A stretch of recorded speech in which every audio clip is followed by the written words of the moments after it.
Today, I'm sharing the number one mistake that I made during my most recent labor. We tend to put a lot of hopes into our childbirth experience, and it can be really disappointing when things don't go our way. I felt so empowered after giving birth to my son, Jack, and I wanted the same thing and expected the same thing when I gave birth to my daughter, but that's not what happened.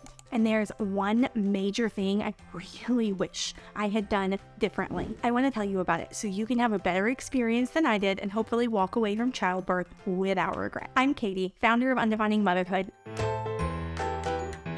And I'm here every week with experience and research-based tips to help you through your new mom journey. Before I get to my number one mistake during labor, I want to tell you a quick story about the first time I gave birth. You see, I'd been have a baby. We had tried to conceive for a year and a half without success, and then I experienced recurrent pregnancy loss. So for 3 years, we were trying to conceive, trying to carry healthily, miscarrying, having surgeries, having tests, being poked and prodded. It was terrible. And one of the biggest things that suffered was my own personal trust in my body. I lost so much faith in my body's ability to do what it needed to do to have a baby during this time. So when it was time to prepare for labor, I took a birth class and honestly kind of prepared for the worst because I still assumed that my body wasn't going to be able to do what it was supposed to.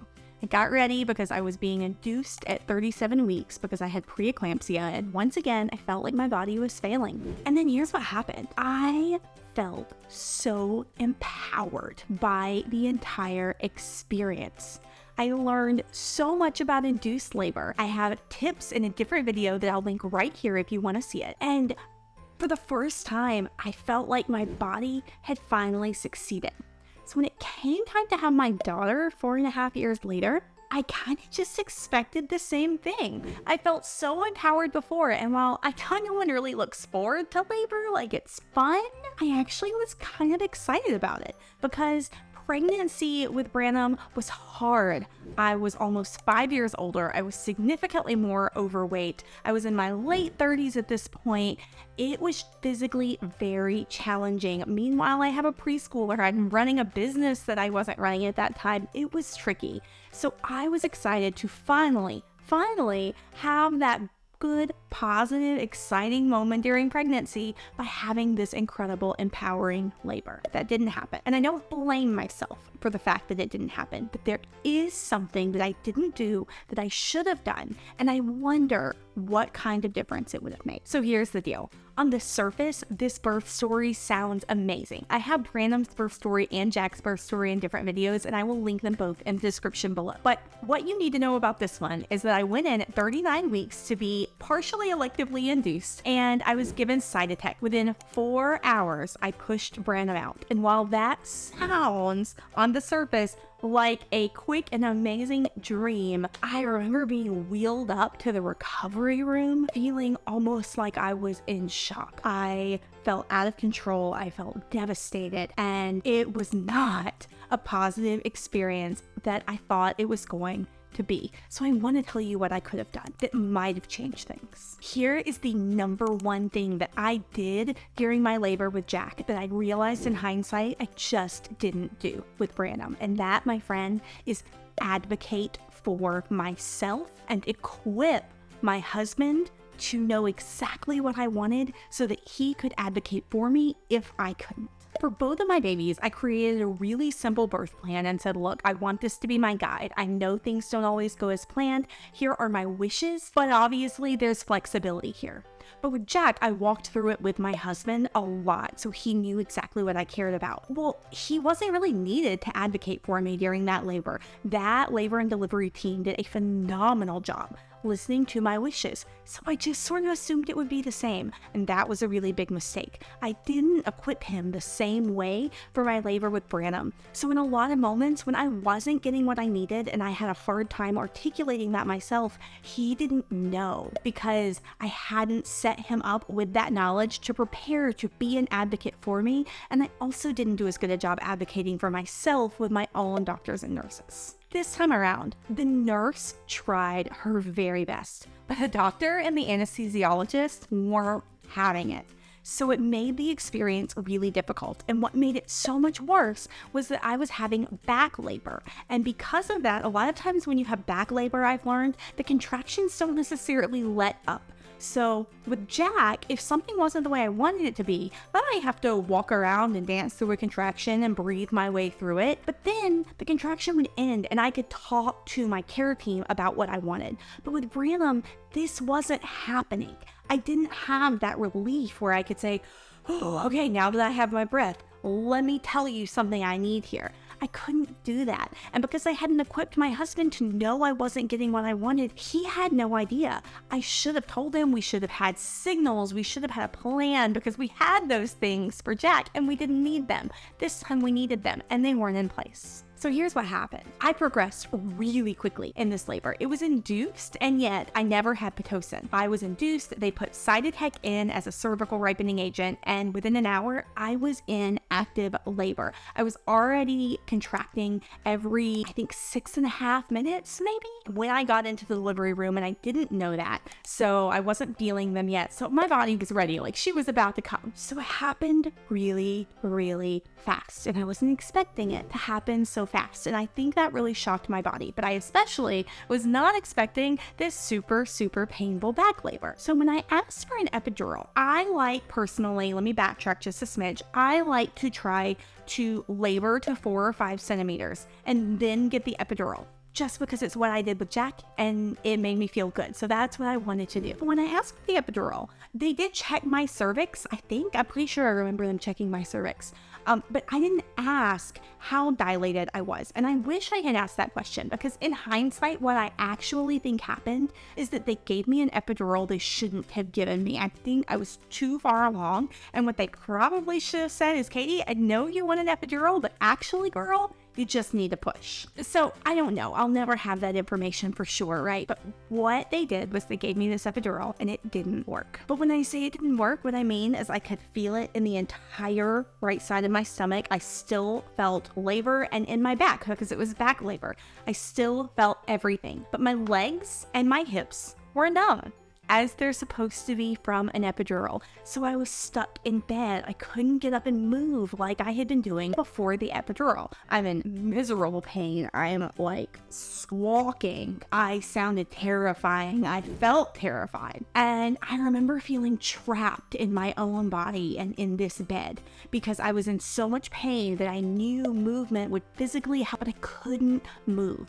And I didn't have enough letting up from it to even explain to someone, I want to be able to move. I want to be able to do other things. Had I prepared my husband, he would have known that even though I was having an epidural, I really wanted to labor either on my side or on hands and knees and push that way, but he didn't know that. So I'm in misery. He doesn't understand what's happening, but he's just sweetly sort of trying to help me, but he doesn't know that my wishes aren't being listened to. He does, thank God, ask for the anesthesiologist to come back. He's like, this is not right. Someone needs to come help her. So the anesthesiologist returned and they literally got like deer in the headlights, eyes wide, and said, we've never seen this before. Sorry, we can't help you. And turned around and walked out of the room. And we were just both aghast. I couldn't stare aghast because I was screaming in pain like a hyena. But I remember my husband just being frozen. And then he tried to kind of go after the anesthesiologist. And they were like, no, there's really nothing I can do. And we actually heard them apologize to the nurse for leaving her with me like this. So I'm trapped in this bed, in this body, in this intense pain, unable to move. And so I try to ask, can I move? Can you just turn me on my side? Can you do something to help me get motion in? But again, my husband doesn't know I want this, and I can barely get words out through the excruciating pain because I'm just like gutturally making noises. So no one knows that this is what I'm asking for. Finally, I'm literally biting my tongue, trying to, 1, distract myself from the pain, and 2, not ask the nurse to just immediately sedate me and take my baby out because it's really what I wanted to do. And instead, I was at least able to say, like, I need you to do something. All they've been doing is turning the epidural up, and that's making me lose even more feeling in my hips and legs, but it's still not helping this area. So she kind of tries to move me, nothing's working, and And she says, I just feel like I need to check your cervix one more time. So she checked my cervix and she was like, honey, you need to push. Now, I realized that I was in excruciating pain and like delirium, kind of confused through all this. But in my memory, it could not have been more than maybe 20 minutes, maybe 25 from when they first gave me the epidural. Like, why didn't they tell me, hey, here's how dilated you are? Because to this day, I genuinely believe that they just shouldn't have given me the epidural. But either way, had I advocated for the pain better, had I made it clearer what I wanted, had I insisted on knowing how dilated I was before an epidural, because I did that with Jack, all of these things could have potentially made a huge, huge difference. Now, again, I don't want you to think I'm blaming myself. I do not blame myself. I blame my anesthesiologist and also OB. And I don't want you to blame yourself if something doesn't go according to plan, because labor is very unpredictable.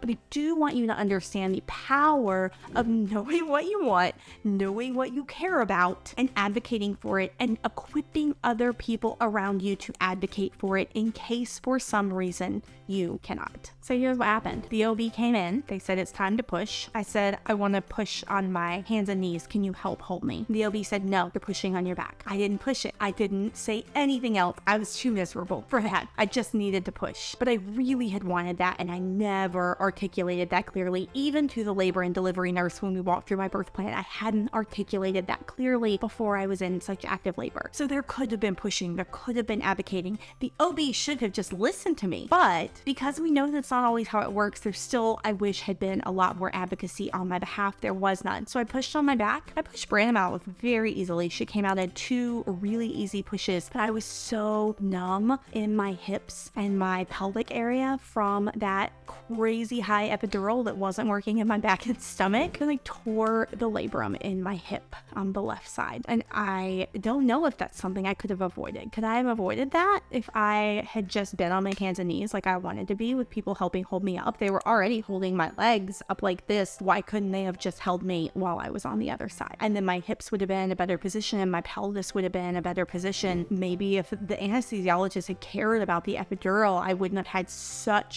high strength that I didn't even know that my hip shouldn't be in the position that it's in while I'm pushing. A really frustrating experience. And at the time when Brandon finally came out, my entire body just started shaking, and I continued shaking for I think about 30 to 45 minutes. I was freezing cold. I couldn't get warm, and I kept like passing out. I think that the people in the hospital room thought I was just falling asleep, but in actuality, I was like blacking out and coming back to. Maybe it was like sleep. I don't know, but it felt different, and it was really scary. I don't know if my body was reacting badly to the epidural. I don't know. I don't know the truth of this, but I've read that you can kind of go into a semi-state of shock if your body progresses too quickly and you labor under about 3 hours. I know people that has happened to, but they labored faster than I did, so I'm not sure. But I can tell you that it was a really horrendous experience for me. And I don't want it to sound like I'm comparing it to very traumatic labors, because there are certainly labors that are more traumatic, much more traumatic. Labors where people's lives are in danger, labors where really different things happen. And I don't want to seem like I'm comparing that, but I also really don't believe in these like comparison Olympics. I can tell you that this was a bad experience for me. And I know that it can be a good experience, again, also for me.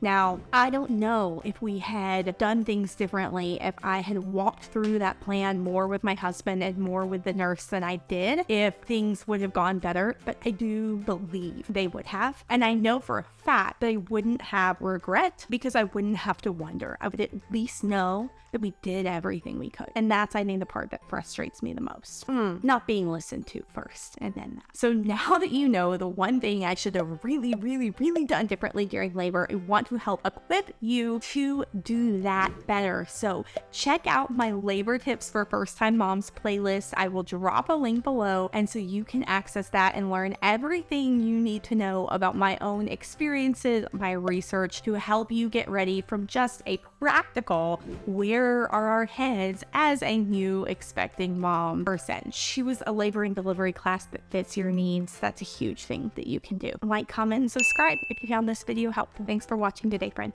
Bye.